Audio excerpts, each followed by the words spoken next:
ನೀವು ಯಾವಾಗಲಾದರೂ ಈ ಪ್ರಶ್ನೆಯನ್ನು ನಿಮ್ಮನ್ನೇ ಕೇಳಿಕೊಂಡಿದ್ದೀರಾ?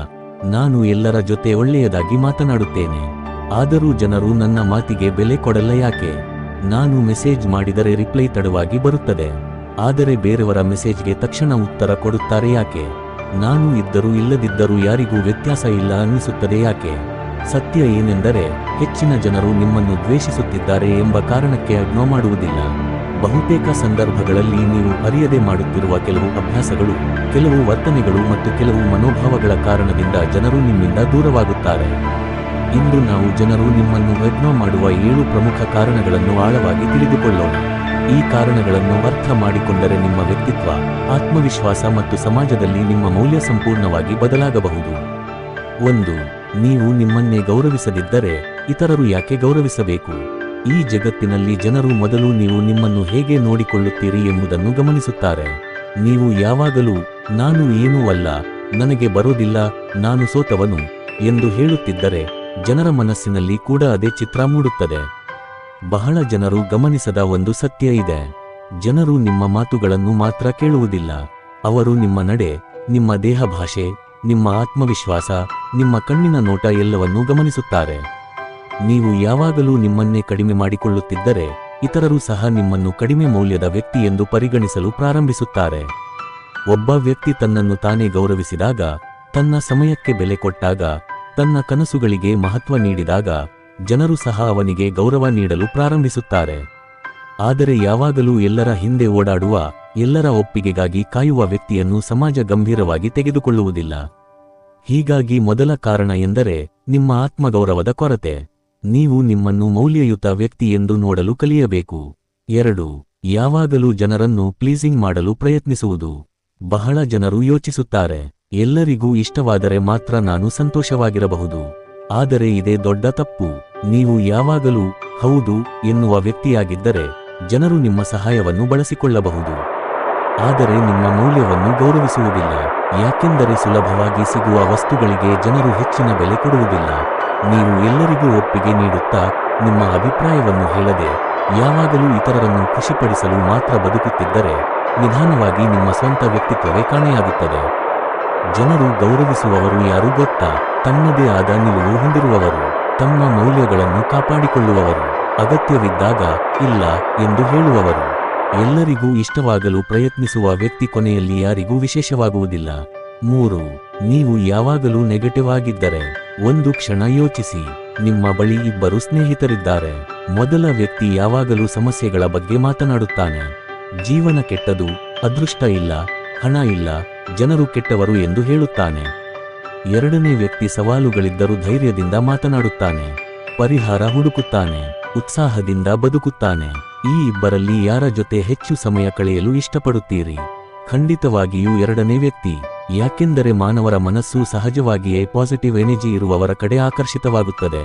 ನೀವು ಯಾವಾಗಲೂ ದೂರು, ನಕಾರಾತ್ಮಕತೆ, ಬೇಸರ, ಕೋಪ ಮತ್ತು ಅಸಮಾಧಾನವನ್ನೇ ಹರಡುತ್ತಿದ್ದರೆ ಜನರು ನಿಧಾನವಾಗಿ ನಿಮ್ಮಿಂದ ದೂರ ಹೋಗುತ್ತಾರೆ. ಅವರಿಗೆ ನಿಮ್ಮ ಮೇಲೆ ದ್ವೇಷ ಇರಬೇಕೆಂದಿಲ್ಲ, ಆದರೆ ನಿಮ್ಮ ಸುತ್ತಲಿನ ವಾತಾವರಣ ಅವರ ಮನಸ್ಸಿಗೆ ಭಾರವಾಗುತ್ತದೆ. ಹೀಗಾಗಿ ಜೀವನದಲ್ಲಿ ಸಕಾರಾತ್ಮಕ ದೃಷ್ಟಿಕೋನ ಬೆಳೆಸಿಕೊಳ್ಳುವುದು ಅತ್ಯಗತ್ಯ. 4. ನೀವು ಕೇಳುವುದಕ್ಕಿಂತ ಹೆಚ್ಚು ಮಾತನಾಡುತ್ತಿದ್ದರೆ. ಬಹಳ ಜನರು ಸಂಭಾಷಣೆಯನ್ನು ಒಂದು ಸ್ಪರ್ಧೆ ಎಂದು ಭಾವಿಸುತ್ತಾರೆ. ಯಾರು ಹೆಚ್ಚು ಮಾತನಾಡುತ್ತಾರೆ, ಯಾರು ತಮ್ಮ ಕಥೆಗಳನ್ನು ಹೆಚ್ಚು ಹೇಳುತ್ತಾರೆ, ಯಾರು ಹೆಚ್ಚು ಗಮನ ಸೆಳೆಯುತ್ತಾರೆ. ಆದರೆ ನಿಜವಾದ ಸಂವಹನದ ರಹಸ್ಯ ಬೇರೆ ಇದೆ. ಜನರು ತಮ್ಮನ್ನು ಅರ್ಥಮಾಡಿಕೊಳ್ಳುವವರನ್ನು ಇಷ್ಟಪಡುತ್ತಾರೆ.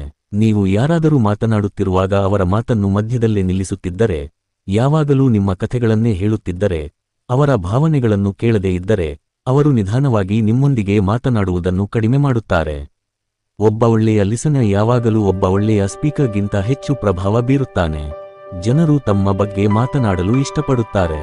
ನೀವು ಅವರ ಮಾತುಗಳನ್ನು ಗಮನದಿಂದ ಕೇಳಿದರೆ ಅವರು ನಿಮ್ಮನ್ನು ಮರೆಯುವುದಿಲ್ಲ. ಆದರೆ ನೀವು ಯಾವಾಗಲೂ ನಿಮ್ಮ ಬಗ್ಗೆ ಮಾತ್ರ ಮಾತನಾಡಿದರೆ ಅವರು ನಿಮ್ಮನ್ನು ಇಗ್ನೋರ್ ಮಾಡಲು ಪ್ರಾರಂಭಿಸುತ್ತಾರೆ. 5. ನಿಮ್ಮ ಜೀವನದಲ್ಲಿ ಯಾವುದೇ ಗುರಿ ಇಲ್ಲದಿದ್ದರೆ. ಜನರು ಸಹಜವಾಗಿಯೇ ಉದ್ದೇಶಪೂರ್ಣ ವ್ಯಕ್ತಿಗಳ ಕಡೆ ಆಕರ್ಷಿತರಾಗುತ್ತಾರೆ. ಒಬ್ಬ ವ್ಯಕ್ತಿ ತನ್ನ ಕನಸುಗಳಿಗಾಗಿ ಕೆಲಸ ಮಾಡುತ್ತಿದ್ದಾನೆ, ಹೊಸ ಕೌಶಲ್ಯ ಕಲಿಯುತ್ತಿದ್ದಾನೆ, ತನ್ನ ಭವಿಷ್ಯವನ್ನು ಕಟ್ಟಿಕೊಳ್ಳುತ್ತಿದ್ದಾನೆ. ಇಂತಹ ವ್ಯಕ್ತಿ ಯಾವಾಗಲೂ ಜನರ ಗಮನ ಸೆಳೆಯುತ್ತಾನೆ. ಆದರೆ ದಿನವಿಡೀ ಸಮಯ ವ್ಯರ್ಥ ಮಾಡುತ್ತಾ ಯಾವುದೇ ಗುರಿಯಿಲ್ಲದೆ ಬದುಕುತ್ತಿರುವ ವ್ಯಕ್ತಿಯನ್ನು ಜನರು ಗಂಭೀರವಾಗಿ ತೆಗೆದುಕೊಳ್ಳುವುದಿಲ್ಲ. ಯಾಕೆಂದರೆ ಗುರಿಯಿಲ್ಲದ ಜೀವನ ದಿಕ್ಕಿಲ್ಲದ ಹಡಗಿನಂತಿದೆ. ಎಲ್ಲಿ ಹೋಗುತ್ತಿದೆ ಎಂಬುದು ಯಾರಿಗೂ ಗೊತ್ತಾಗುವುದಿಲ್ಲ. ನಿಮ್ಮ ಜೀವನದಲ್ಲಿ ಸ್ಪಷ್ಟ ಗುರಿ ಇದ್ದರೆ, ನೀವು ನಿಮ್ಮ ಕೆಲಸದಲ್ಲಿ ನಿರತರಾಗಿದ್ದರೆ, ಜನರು ನಿಮ್ಮನ್ನು ಗೌರವಿಸಲು ಪ್ರಾರಂಭಿಸುತ್ತಾರೆ. ಯಾಕೆಂದರೆ ಯಶಸ್ಸಿನ ದಾರಿಯಲ್ಲಿ ನಡೆಯುವವರಲ್ಲಿ ಒಂದು ವಿಭಿನ್ನ ಆಕರ್ಷಣೆ ಇರುತ್ತದೆ. 6. ನೀವು ಯಾವಾಗಲೂ ಅಟೆನ್ಷನ್ ಕೇಳುತ್ತಿದ್ದರೆ. ಗಮನಿಸಿ, ಗೌರವವನ್ನು ಕೇಳಿಕೊಳ್ಳುವುದಿಲ್ಲ, ಅದನ್ನು ಸಂಪಾದಿಸಿಕೊಳ್ಳಬೇಕು. ಬಹಳ ಜನರು ಯಾವಾಗಲೂ ಇತರರ ಗಮನಕ್ಕಾಗಿ ಕಾಯುತ್ತಾರೆ. ನನ್ನ ಪೋಸ್ಟ್ಗೆ ಯಾಕೆ ಲೈಕ್ ಮಾಡಿಲ್ಲ, ನನ್ನ ಮೆಸೇಜ್ಗೆ ಯಾಕೆ ತಕ್ಷಣ ಉತ್ತರ ಕೊಡಲಿಲ್ಲ, ನನ್ನನ್ನು ಯಾಕೆ ಗಮನಿಸುತ್ತಿಲ್ಲ. ಈ ರೀತಿಯ ವರ್ತನೆ ನಿಧಾನವಾಗಿ ಜನರನ್ನು ದೂರ ಮಾಡುತ್ತದೆ. ಯಾಕೆಂದರೆ ಆತ್ಮವಿಶ್ವಾಸ ಹೊಂದಿರುವ ವ್ಯಕ್ತಿ ತನ್ನ ಮೌಲ್ಯವನ್ನು ಇತರರ ಒಪ್ಪಿಗೆಯ ಮೇಲೆ ಕಟ್ಟಿಕೊಳ್ಳುವುದಿಲ್ಲ.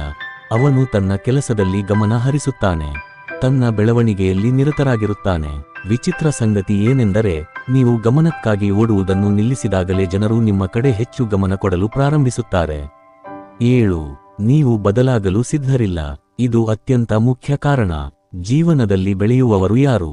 ತಮ್ಮ ತಪ್ಪುಗಳನ್ನು ಒಪ್ಪಿಕೊಳ್ಳುವವರು, ಕಲಿಯಲು ಸಿದ್ಧರಾಗಿರುವವರು, ಹೊಸ ವಿಚಾರಗಳನ್ನು ಸ್ವೀಕರಿಸುವವರು. ಆದರೆ ಕೆಲವರು ಯಾವಾಗಲೂ ಒಂದೇ ರೀತಿಯಲ್ಲಿ ಇರುತ್ತಾರೆ. ಯಾರೇ ಸಲಹೆ ಕೊಟ್ಟರೂ ಕೇಳುವುದಿಲ್ಲ, ತಮ್ಮ ತಪ್ಪುಗಳನ್ನು ಒಪ್ಪಿಕೊಳ್ಳುವುದಿಲ್ಲ, ಯಾವುದೇ ಬದಲಾವಣೆ ಮಾಡಲು ಸಿದ್ಧರಿರುವುದಿಲ್ಲ. ಇಂತಹ ವ್ಯಕ್ತಿಗಳ ಜೊತೆ ದೀರ್ಘಕಾಲ ಸಂಬಂಧ ಉಳಿಸಿಕೊಳ್ಳುವುದು ಜನರಿಗೆ ಕಷ್ಟವಾಗುತ್ತದೆ. ಯಾಕೆಂದರೆ ಬೆಳವಣಿಗೆ ಇಲ್ಲದ ಸ್ಥಳದಲ್ಲಿ ಆಸಕ್ತಿ ಕೂಡ ಕಡಿಮೆಯಾಗುತ್ತದೆ. ನೀವು ಪ್ರತಿದಿನ ಸ್ವಲ್ಪವಾದರೂ ಉತ್ತಮ ವ್ಯಕ್ತಿಯಾಗಲು ಪ್ರಯತ್ನಿಸಿದರೆ, ಜನರು ನಿಮ್ಮನ್ನು ಹೊಸ ದೃಷ್ಟಿಯಿಂದ ನೋಡಲು ಪ್ರಾರಂಭಿಸುತ್ತಾರೆ. ಜನರು ನಿಮ್ಮನ್ನು ಇಗ್ನೋರ್ ಮಾಡಿದಾಗ ಏನು ಮಾಡಬೇಕು? ಬಹಳ ಜನರು ಒಂದು ದೊಡ್ಡ ತಪ್ಪು ಮಾಡುತ್ತಾರೆ. ಯಾರಾದರೂ ತಮ್ಮನ್ನು ಇಗ್ನೋರ್ ಮಾಡಿದಾಗ ಅವರು ಇನ್ನಷ್ಟು ಅವರ ಹಿಂದೆ ಓಡಲು ಪ್ರಾರಂಭಿಸುತ್ತಾರೆ. ಹೆಚ್ಚು ಮೆಸೇಜ್ ಮಾಡುತ್ತಾರೆ, ಹೆಚ್ಚು ಕಾಲ್ ಮಾಡುತ್ತಾರೆ, ಹೆಚ್ಚು ಗಮನ ಸೆಳೆಯಲು ಪ್ರಯತ್ನಿಸುತ್ತಾರೆ. ಆದರೆ ಇದರಿಂದ ಪರಿಸ್ಥಿತಿ ಸುಧಾರಿಸುವ ಬದಲು ಇನ್ನಷ್ಟು ಕೆಟ್ಟದಾಗುತ್ತದೆ. ಒಂದು ಮರವನ್ನು ಊಹಿಸಿಕೊಳ್ಳಿ. ಒಂದು ಹಕ್ಕಿ ಆ ಮರದ ಮೇಲೆ ಬಂದು ಕುಳಿತುಕೊಳ್ಳುತ್ತದೆ. ಮರ ಹಕ್ಕಿಯ ಹಿಂದೆ ಓಡುವುದಿಲ್ಲ. ಅದು ತನ್ನ ಬೇರುಗಳನ್ನು ಗಟ್ಟಿಗೊಳಿಸುತ್ತದೆ, ತನ್ನ ಎತ್ತರವನ್ನು ಹೆಚ್ಚಿಸುತ್ತದೆ, ತನ್ನ ಬೆಳವಣಿಗೆಯ ಮೇಲೆ ಗಮನ ಕೊಡುತ್ತದೆ. ಪರಿಣಾಮವಾಗಿ ಇನ್ನಷ್ಟು ಹಕ್ಕಿಗಳು ಅದರ ಕಡೆ ಆಕರ್ಷಿತವಾಗುತ್ತವೆ. ನಮ್ಮ ಜೀವನ ಕೂಡ ಹೀಗೆಯೇ. ನಾವು ಜನರ ಗಮನಕ್ಕಾಗಿ ಓಡಾಡುವುದನ್ನು ಬಿಟ್ಟು ನಮ್ಮ ಬೆಳವಣಿಗೆಯ ಕಡೆ ಗಮನ ಹರಿಸಿದಾಗ ನಮ್ಮ ಮೌಲ್ಯ ಸ್ವಯಂ ಹೆಚ್ಚಾಗುತ್ತದೆ. ನಿಮ್ಮ ಶಿಕ್ಷಣ, ನಿಮ್ಮ ಆರೋಗ್ಯ, ನಿಮ್ಮ ಕೌಶಲ್ಯಗಳು, ನಿಮ್ಮ ಹಣಕಾಸು ಮತ್ತು ನಿಮ್ಮ ವ್ಯಕ್ತಿತ್ವದ ಮೇಲೆ ಕೆಲಸ ಮಾಡಿ. ಜನರು ನಿಮ್ಮನ್ನು ಗಮನಿಸುತ್ತಾರೋ ಇಲ್ಲವೋ ಎಂಬುದಕ್ಕಿಂತ ನೀವು ಯಾವ ರೀತಿಯ ವ್ಯಕ್ತಿಯಾಗುತ್ತಿದ್ದೀರಿ ಎಂಬುದು ಮುಖ್ಯ. ಹೆಚ್ಚಿನ ಯಶಸ್ವಿ ವ್ಯಕ್ತಿಗಳು ತಮ್ಮ ಜೀವನದ ಯಾವುದೋ ಹಂತದಲ್ಲಿ ಇಗ್ನೋರ್ ಆಗಿದ್ದಾರೆ. ಆದರೆ ಅವರು ಜನರನ್ನು ಬದಲಾಯಿಸಲು ಪ್ರಯತ್ನಿಸಲಿಲ್ಲ. ಅವರು ತಮ್ಮನ್ನು ತಾವು ಉತ್ತಮಗೊಳಿಸಲು ಪ್ರಯತ್ನಿಸಿದರು. ಅದೇ ಕಾರಣಕ್ಕೆ ನಂತರ ಜಗತ್ತು ಅವರ ಕಡೆ ಗಮನ ಹರಿಸಿತು. ಜನರು ಇಗ್ನೋರ್ ಮಾಡಿದಾಗ ಮಾನಸಿಕವಾಗಿ ಏನಾಗುತ್ತದೆ? ಮಾನವ ಮೆದುಳು ಒಪ್ಪಿಗೆಯನ್ನು ಇಷ್ಟಪಡುತ್ತದೆ. ಯಾರಾದರೂ ನಮ್ಮನ್ನು ಮೆಚ್ಚಿದಾಗ, ನಮ್ಮ ಜೊತೆ ಮಾತನಾಡಿದಾಗ ಅಥವಾ ನಮ್ಮನ್ನು ಗೌರವಿಸಿದಾಗ ನಮ್ಮ ಮೆದುಳಿನಲ್ಲಿ ಸಂತೋಷದ ಭಾವನೆ ಮೂಡುತ್ತದೆ. ಆದರೆ ಯಾರಾದರೂ ನಮ್ಮನ್ನು ಇಗ್ನೋರ್ ಮಾಡಿದಾಗ ಅದರ ವಿರುದ್ಧದ ಪರಿಣಾಮ ಉಂಟಾಗುತ್ತದೆ. ನಮಗೆ ನಾವು ಸಾಕಾಗಿಲ್ಲ ಎಂಬ ಭಾವನೆ ಬರುತ್ತದೆ. ನಮ್ಮಲ್ಲಿ ಏನೋ ಕೊರತೆ ಇದೆ ಎಂದು ಅನಿಸುತ್ತದೆ. ಕೆಲವೊಮ್ಮೆ ನಾವು ನಮ್ಮ ಮೌಲ್ಯವನ್ನೇ ಪ್ರಶ್ನಿಸಲು ಪ್ರಾರಂಭಿಸುತ್ತೇವೆ. ಆದರೆ ಇಲ್ಲಿ ಒಂದು ಸತ್ಯವನ್ನು ಅರ್ಥಮಾಡಿಕೊಳ್ಳಬೇಕು. ಯಾರಾದರೂ ನಿಮ್ಮನ್ನು ಇಗ್ನೋರ್ ಮಾಡುತ್ತಿದ್ದಾರೆ ಎಂದರೆ ನೀವು ಮೌಲ್ಯವಿಲ್ಲದ ವ್ಯಕ್ತಿ ಎಂಬುದಲ್ಲ. ಕೆಲವೊಮ್ಮೆ ಜನರು ತಮ್ಮ ಸಮಸ್ಯೆಗಳಲ್ಲಿ ಬ್ಯುಸಿಯಾಗಿರುತ್ತಾರೆ. ಕೆಲವೊಮ್ಮೆ ಅವರ ಆದ್ಯತೆಗಳು ಬದಲಾಗಿರುತ್ತವೆ. ಕೆಲವೊಮ್ಮೆ ಅವರು ನಿಮ್ಮ ಬಗ್ಗೆ ಯೋಚಿಸುವಷ್ಟು ಸಮಯ ಹೊಂದಿರುವುದಿಲ್ಲ. ಆದ್ದರಿಂದ ಪ್ರತಿಯೊಂದು ಇಗ್ನೋರ್ ಅನ್ನು ನಿಮ್ಮ ವಿರುದ್ಧದ ತೀರ್ಪು ಎಂದು ತೆಗೆದುಕೊಳ್ಳಬೇಡಿ. ಯಶಸ್ವಿ ವ್ಯಕ್ತಿಗಳು ಒಂದು ವಿಷಯವನ್ನು ಚೆನ್ನಾಗಿ ಅರ್ಥಮಾಡಿಕೊಂಡಿದ್ದಾರೆ. ಇತರರ ವರ್ತನೆ ಯಾವಾಗಲೂ ನಿಮ್ಮ ಮೌಲ್ಯವನ್ನು ನಿರ್ಧರಿಸುವುದಿಲ್ಲ. ನಿಮ್ಮ ಮೌಲ್ಯವನ್ನು ಹೇಗೆ ಹೆಚ್ಚಿಸಿಕೊಳ್ಳುವುದು? ನಿಮ್ಮ ಮೌಲ್ಯವನ್ನು ಹೆಚ್ಚಿಸಿಕೊಳ್ಳಲು ಮೊದಲು ನಿಮ್ಮ ಸಮಯಕ್ಕೆ ಬೆಲೆ ಕೊಡಿ. ಯಾವಾಗಲೂ ಖಾಲಿಯಾಗಿ ಇರುವ ವ್ಯಕ್ತಿಗೆ ಜನರು ಹೆಚ್ಚು ಬೆಲೆ ಕೊಡುವುದಿಲ್ಲ. ಆದರೆ ತನ್ನ ಕೆಲಸದಲ್ಲಿ ನಿರತರಾಗಿರುವ ವ್ಯಕ್ತಿಗೆ ಸ್ವಾಭಾವಿಕವಾಗಿ ಗೌರವ ಸಿಗುತ್ತದೆ. ಪ್ರತಿದಿನ ಹೊಸದನ್ನು ಕಲಿಯಿರಿ. ಒಂದು ಪುಸ್ತಕ ಓದಿ, ಒಂದು ಹೊಸ ಕೌಶಲ್ಯ ಕಲಿಯಿರಿ. ನಿಮ್ಮ ದೇಹವನ್ನು ಫಿಟ್ ಆಗಿ ಇಟ್ಟುಕೊಳ್ಳಿ. ನಿಮ್ಮ ಮಾತಿನ ಶೈಲಿಯನ್ನು ಸುಧಾರಿಸಿ. ನಿಮ್ಮ ಉಡುಗೆ, ನಿಮ್ಮ ನಡವಳಿಕೆ ಮತ್ತು ನಿಮ್ಮ ಆತ್ಮವಿಶ್ವಾಸದ ಮೇಲೆ ಕೆಲಸ ಮಾಡಿ. ಇವೆಲ್ಲವೂ ಸೇರಿ ನಿಮ್ಮ ವ್ಯಕ್ತಿತ್ವವನ್ನು ರೂಪಿಸುತ್ತವೆ. ಒಂದು ದಿನದಲ್ಲಿ ಯಾರೂ ಗೌರವ ಪಡೆಯುವುದಿಲ್ಲ. ಆದರೆ ಪ್ರತಿದಿನ ಸ್ವಲ್ಪ ಸ್ವಲ್ಪ ಸುಧಾರಣೆ ಮಾಡಿದರೆ ಕೆಲವು ತಿಂಗಳುಗಳ ನಂತರ ನೀವು ಸಂಪೂರ್ಣವಾಗಿ ಬದಲಾಗಿರುತ್ತೀರಿ. ನೀವು ಎಲ್ಲರಿಗೂ ಇಷ್ಟವಾಗಬೇಕಾಗಿಲ್ಲ. ಇದು ಜೀವನದ ಅತ್ಯಂತ ಶಕ್ತಿಶಾಲಿ ಪಾಠಗಳಲ್ಲಿ ಒಂದು. ಈ ಜಗತ್ತಿನಲ್ಲಿ 8 ಬಿಲಿಯನ್ಗಿಂತ ಹೆಚ್ಚು ಜನರಿದ್ದಾರೆ.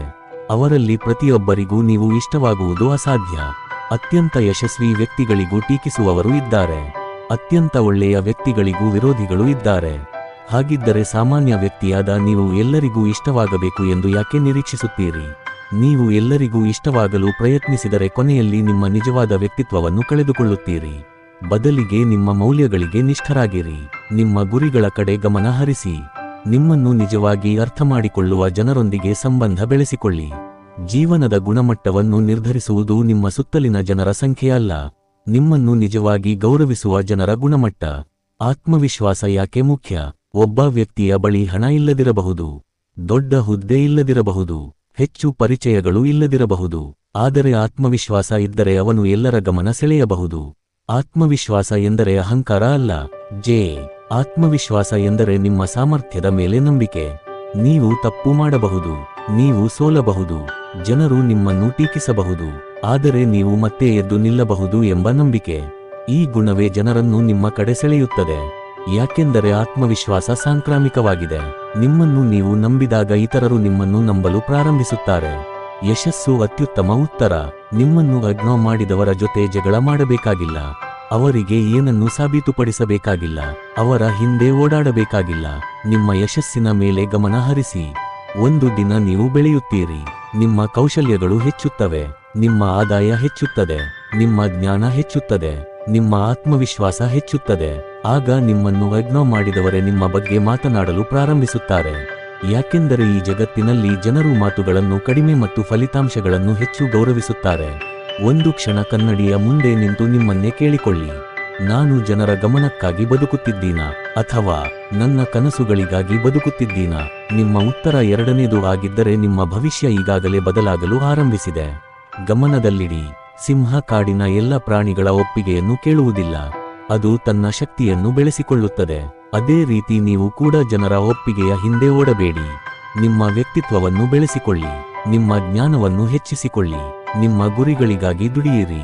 ಯಾಕೆಂದರೆ ನೀವು ನಿಮ್ಮ ಮೌಲ್ಯವನ್ನು ಅರಿತುಕೊಂಡ ದಿನದಿಂದ ಜಗತ್ತು ಕೂಡ ನಿಮ್ಮ ಮೌಲ್ಯವನ್ನು ಅರಿಯಲು ಪ್ರಾರಂಭಿಸುತ್ತದೆ. ಬೆಂಕಿ